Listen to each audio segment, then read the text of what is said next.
से कहना चाहता हूं, इस देश की तस्वीर को बदला है और इस देश के प्रत्येक नागरिक की तकदीर को बदलने का कार्य किया है प्रधानमंत्री मोदी जी ने पिछले 7.5 वर्ष के दौरान। हमने तो नारा कोई ऐसा नहीं दिया था, हमने कोई गरीबी हटाओ का नारा नहीं दिया। प्रधानमंत्री मोदी जी ने तो एक ही मंत्र दिया, सबका साथ और सबका विकास। और सबका साथ और सबका विकास का किया हमने। समाजवादी पार्टी की सरकार में, उनकी सरकार के 5 साल में 18,000 लोगों के लिए मकान स्वीकृत हुए, दिए नहीं, अभी कागजों में स्वीकृत हुए थे। और भाइयों बहनों, हमारी सरकार के 5 साल अभी पूरे नहीं हुए, हमने अब तक 43 लाख परिवारों को एक एक मकान दे दिया है। 43 लाख परिवारों को 2,61,00,000 परिवारों को एक एक शौचालय दे दिया है। हर ग्राम पंचायत में एक एक सामुदायिक शौचालय भी दे दिया है। 1,43,00,000 परिवारों को विद्युत का फ्री में कनेक्शन भी दे दिया है। और यही नहीं, 9 करोड़ लोगों को आयुष्मान भारत में और मुख्यमंत्री जन आरोग्य योजना में फ्री में 5 लाख रुपए हर वर्ष स्वास्थ्य बीमा का कवर भी उपलब्ध करवा दिया है। क्या कर रही थी कांग्रेस?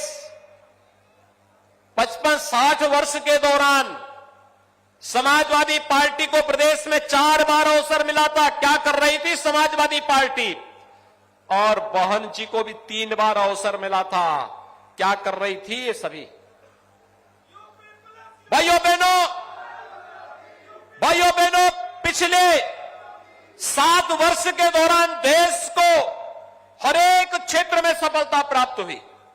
गरीब को राशन भी मिल रहा है, गरीब को मकान भी मिल रहा है, समाज के प्रत्येक तबके को सम्मान देने का कार्य भी हो रहा है और इंफ्रास्ट्रक्चर डेवलपमेंट के बड़े बड़े कार्य भी हो रहे हैं। ये पूर्वांचल एक्सप्रेसवे, कोई सोचता था अमेठी होके वे जाएगा, लेकिन आज अमेठी का भी एक बड़ा भूभाग पूर्वांचल एक्सप्रेसवे के साथ जुड़ा है। और भाइयों बहनों, ये केवल एक्सप्रेसवे नहीं है, अभी तो इसमें औद्योगिक क्लस्टर बनने हैं। अमेठी के लोगों को यहीं पर उसके किनारे नौकरी और रोजगार भी उपलब्ध करवाने की कार्रवाई होने जा रही है।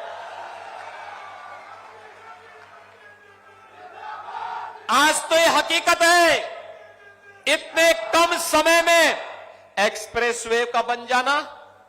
अभी एक्सप्रेसवे कोई इसको तो छुपा नहीं सकता, लेकिन हम लोगों ने बना के तैयार किया है। आज तो मेडिकल कॉलेजेस की एक श्रृंखला 1947 से लेकर 2017 के बीच 70 वर्षों में प्रदेश में केवल 12 मेडिकल कॉलेज बने थे।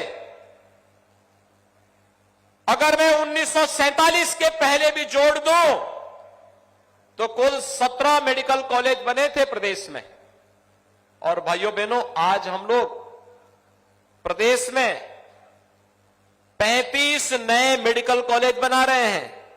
4.5 वर्ष में 35 नए मेडिकल कॉलेज, जिसमें अमेठी का भी एक मेडिकल कॉलेज है। मेडिकल कॉलेज के लिए तिलोई में आज भारतीय यानी यहां पर 200 बेड्स का हॉस्पिटल भी यहां पे लोकार्पित हो गया है। भाइयों बहनों, ये विकास की प्रक्रिया पहले भी चल सकती थी। ये गरीबों को मकान, गरीबों को शौचालय, गरीबों को विद्युत का कनेक्शन, गरीबों को रसोई गैस का कनेक्शन, गरीबों को स्वास्थ्य बीमा का कवर, फ्री में टेस्ट, फ्री में उपचार, ऑक्सीजन के प्लांट लगना। स्मृति जी ने जाने कहां कहां से ला करके हर हॉस्पिटल में एक एक प्लांट स्थापित कर दिए हैं।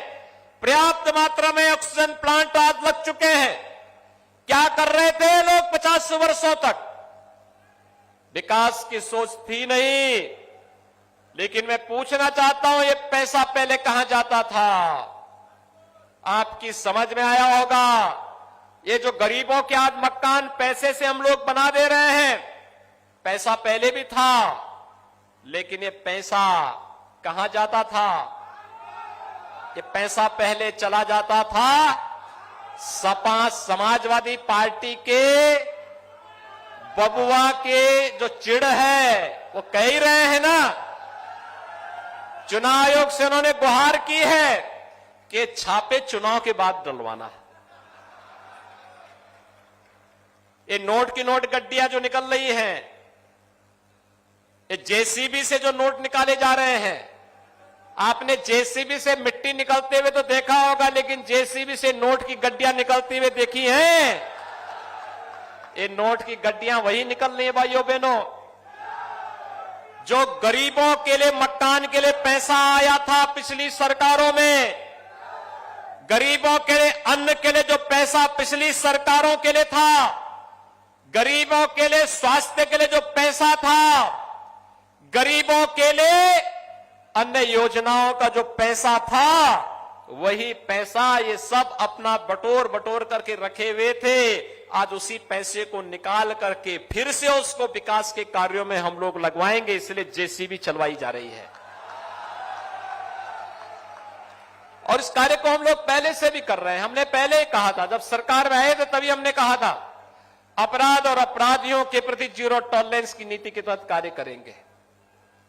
ये अपराधी और माफिया जो सरकारी संपत्तियों पर कब्जा करते थे, गरीबों की संपत्ति पर कब्जा करते थे, व्यापारियों की संपत्तियों पर कब्जा करते थे, शरीफ और सम्मानित लोगों की संपत्ति पर कब्जा करते थे, और फिर सत्ता अधिष्ठान में बैठ करके धमकाने का कार्य भी करते थे, इन सबको पहले उठा उठा करके जेल के अंदर ठूसने का कार्य किया गया। बाद में संपत्तियों की जांच की गई, और जहां पर लगा ये अवैध है, वहां पर भाइयों बहनों बुलडोजर चलाने में भी कोई गुरेज नहीं की। भाइयों बहनों, प्रदेश सरकार का बुलडोजर जब चलता है तो उस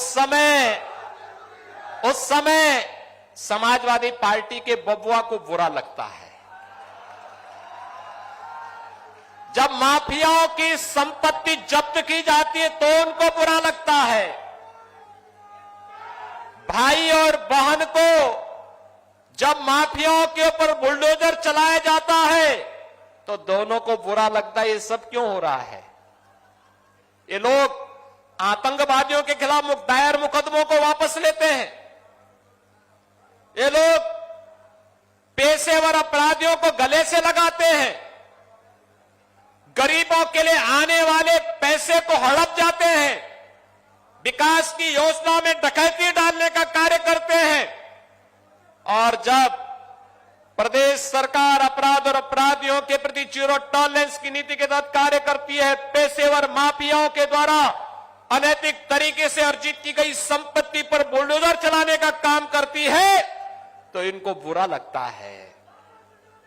आप मुझे बताइए, क्या प्रदेश सरकार का बुलडोजर चलना चाहिए?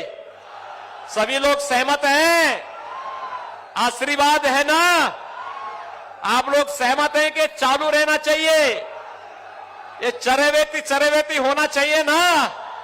ये चलते रहना चाहिए? सभी की सहमति है? तो भाइयों बहनों, मैं भी आपको यही आश्वासन देने के लिए आया हूं